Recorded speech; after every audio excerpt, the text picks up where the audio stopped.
Aloha guys, JRTV Live. Pleasure to be here. Taking a quick trip through Honolulu, downtown area. There's this whole series of old buildings. Some nice architecture. And for example, these are made of these full blocks of stone. You can see over there. And we also have modern coming through. This is this modern building I'm gonna bring you through. So I wanted to express a few positions and give a wherever I go, I always take my head off briefly and look at security cameras so as to prove my identity and confirm that I'm not trying to be anonymous or mysterious or questionable. So I had an experience recently. I saw a purse snatcher, and I maintained a distance of about 30 feet and pursued him in order to make sure that I tracked him down so the police we could work together to intercept him. And that worked out well. The person whose purse was stolen, apparently more often than I realized, perhaps once a week or more or something, they don't usually press charges because they don't want to have to go through the process. And I decided to press charges because the guy was harassing me, like challenging me to a fight, and then he eventually realized he had to run because the harbor in the background. He realized that he had to run because the police, I was blowing my whistle, the police were coming. I played it smart. I followed him at a distance when he came at me a little bit because in a challenge to fight, I backed off, but I maintained my space and just kept blowing the whistle, and he was he was taken down. And after the fact, I realized that they said I could make harassment charges, and I realized that because he was challenging me to a fight, I realized that I should drop them for several reasons, but one of them being that it's not my job to be, the purveyor of justice, especially in my position. I am, kind of vulnerable because I'm not able to, I'm like out and about, and I have a very public, if you will, presence whether I'm waving signs or engaging people, and walking around in public on the bus system and everything. So I'm not able to be low key. I'm not able to, like many police and such would be able to just kind of remain anonymous and be able to deal with criminals and whatnot, but nobody know where they are. Me, I have a very, have all my ideas with my business ideas, with the music entertainment group and everything, musicentertainmentgroup.com. And so what I need to do, and I decided to do, was drop the charges against him because I didn't want to be targeted either. I didn't want to be subject to he or perhaps his affiliates and associations targeting me.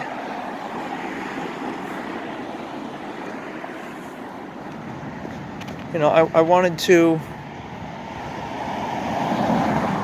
wanted to protect myself and make sure that I wouldn't be subject to you know, them trying to get revenge for me pressing charges and trying to get the guy in prison for, whatever, 6 months or whatever it was for the idea of justice that, okay, let's put them in for a certain time, then they're let out. To me, that's not effective. Firstly, it burdens society with cost. Why should we have to pay valuable tax dollars which could be used to help people more deserving, used to help improve the education system, and maybe even pay good people like government workers to improve infrastructure and things like that? Why wouldn't we use that money to do that instead of the prison system? So the prison system and the justice system, I think their theme is revenue. It's not so much justice. Justice, for example, in my opinion, is putting somebody in a low-cost facility, inexpensive food, and a more simple structure. The way the prisons are set up is they're already set up, so I guess the cost is already paid for. But in a way, I just feel like maybe the meals could be less costly, more like rice and vegetables instead of perhaps meat and dairy products. I'm not saying that because I'm vegan. I'm saying that because I'm concerned about the cost of that the taxpayers have to pay for things, and that goes in the same way to consideration for things like costs associated with government assistance. Like, why should they have choices as to food stamps and things? I think there should just be soup kitchens set up by the government. That's my thought on that. But in any case, this idea of justice and this idea of helping the dispositioned and those who have mental inabilities, things like that. By the way, we're at Aloha Tower here. Just want to show you guys here. This is the pier on the edge of the ocean where all the ships come in for the supplies. And I'd like to show you guys this emblemation here. This is where everything comes into Hawaii, right? You can see here Aloha Tower. And my feeling about things, all right, we got this nice sunset with the crane riggings where all the gantries deploy the shipping containers from the vessels. I want to just show you that. But again, I'm just wanting to express some positions here on efficiency of allocation of tax dollars. And let's see here. So you can see that in the distance. Cranes. You can see the series of tugboats there, which run the freight liners in here. So some pretty cool stuff. There's the Aloha Tower there. The point being, though, is that people need to consider that, like, for example, when you see people in tents, right, that it's the reason they're in tents is because there's no better option. There's no shelter, which I think there should be shelters provided that are just simple warehouse style structures, one for all men, one for all women, and just enough space. Current shelters, at least in Hawaii, if not elsewhere, are not very accommodating. And it shouldn't be on the basis of, we want to help these people who are less fortunate only. It should also be on the basis of people. How do I say this? That we don't want to see people who are less fortunate or have them close to, especially our children or whatnot. You know, it's in parks and everything. The parks should be designed for the people who pay tax dollars, who work hard to enjoy them and their families. It's a nice restaurant right on the ocean here. It's a great harbor atmosphere. You know, sunset type of atmosphere. Pretty cool, yeah. But yeah, like I was saying,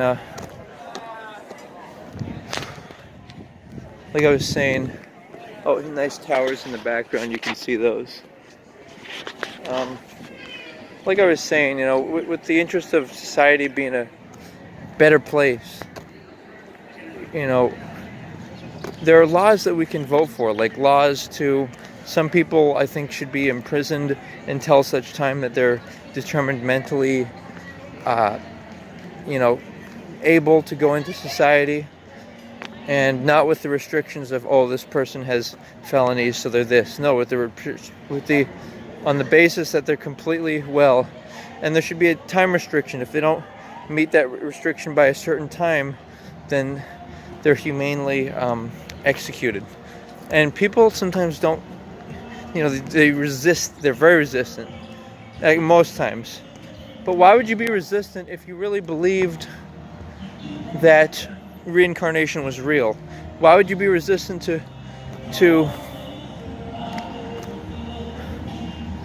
trying to get people away that are, people that are doing things like, trying to help people who are unfortunate, people like mental, physical limitations where they can't enjoy their life, where they need the help of another person, like that whole atmosphere. What it does, oh, check out this cool, like an old boat. That's how they used to do it, a while ago. They used to have these big vessels instead of airplanes. Some cool stuff over here. I think this is like one of the last vessels out here in the world that's like that. But in any case, like I'm suggesting, guys, the idea that, I'm going to help out, less fortunate people who mentally need help and such, like that concept, it's greedy, I think. It's like keeping a pet that's suffering because they can't enjoy their lives. They don't even know things like desire or, so why not help them to reincarnate by not greedily keeping them as pets and trying to sustain their existences, but rather to instead keep them as people. Keep them as people who only if they're people, and so that's the jump from belief in no reincarnation to belief in it. It's a cool jump. That considered, let's see. Yeah, all that considered, right? What other factors do we have in play as far as government and people and like, how do you deal with people like that purse thief, right? How do we make sure he's punished appropriately? Because and how do we make sure that the justice system is not oriented around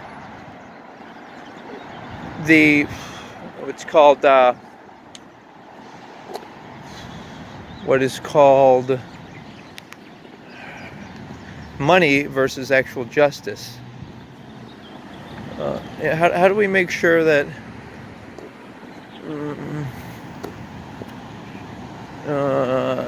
that there's a certain type of like higher quality of existence, wherever it is, in whether it's in America or abroad.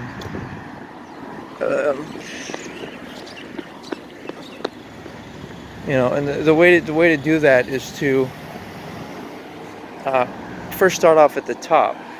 The whole idea of politicians and corruption, it's changed. Here's another nice old building here. You can see state of Hawaii flag flying there. Just a very nice setting that we're in here.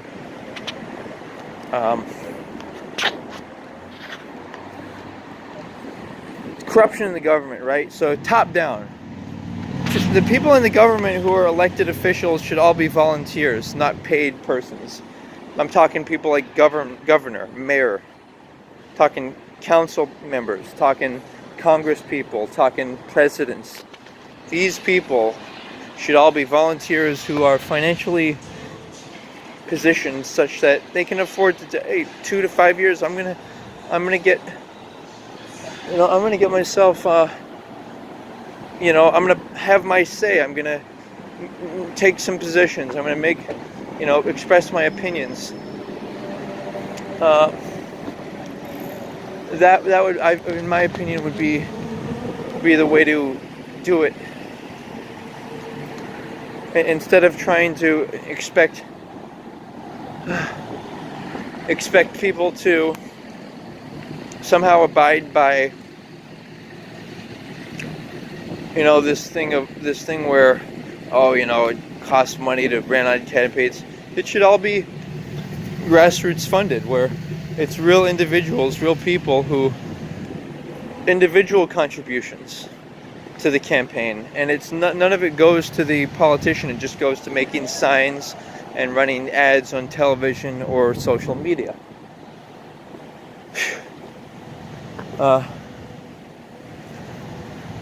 And when you start top down, you start to experience some.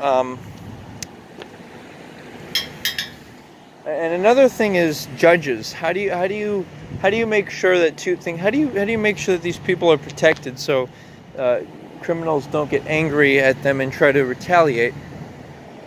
That's one thing. And then another thing is, how do you make sure that there's no chance that they'll get paid off?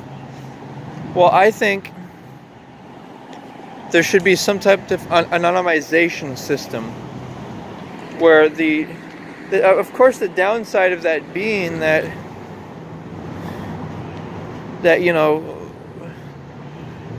how do you ensure, part of the agenda, I think, should always be to minimize corruption. It should be to make sure that no corruption occurs. But how do you do that? Here's another nice building. Check out this nice structure here. We're in the downtown Honolulu area, and it's just a cool, cool setting, nice towers and that.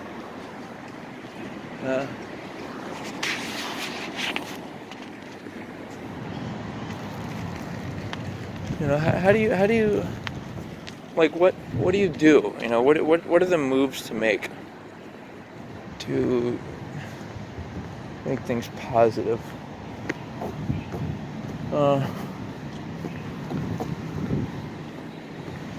For one, I think people should. Well, I think I'm going to wrap it up there. I think I've at least thrown out things.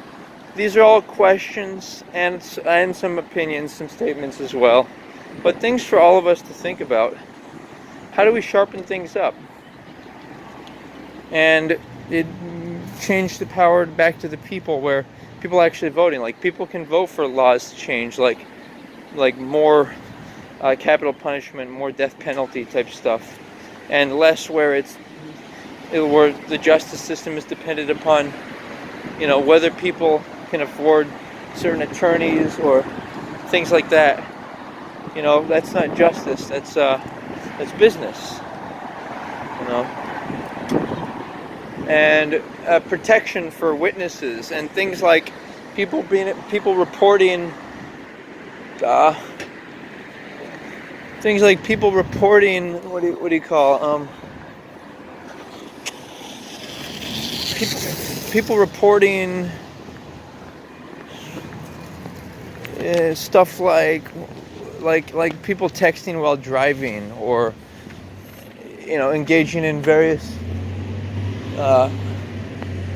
activities that are a detriment to the public safety and well-being. There could be a system set up where people could report people for texting, or the police could watch people more. And a lot of times, things like purse snatchers or random, derelicts who try to quickly hurt people or steal things, these people can be better dealt with, people not going out at nighttime, or higher police protection, or protection in key areas, more lighting, things like that. And, at the end of the day, what's the least costly and most effective way to prevent criminal activity, prevent people from hurting each other, or whatever it is, targeting each other? Like, how do you prevent the poor from trying to take the rich from the rich? Well, in part, it's not by, like I was saying, not just by giving people money and letting people buy whatever they want, because that's with government help. It just creates more conflict, makes people maybe less inclined to work and more inclined to use the rest of their money for drugs and other nefarious, irresponsible activities, like buying things they can't afford, even things like alcohol, cigarettes, whatever. Part of it is just inquiry. It's really either directly or indirectly asking these people, like, what do you really want out of life? And also getting people who are mentally irretrievable, getting them off the streets and humanely executed. People who are crazy off drugs and all that, who just steal in order to, satisfy a habit. We don't want those people around. They're not. We want their future incarnations around, which will be, to grow up in a better society. So this, and it's all about position.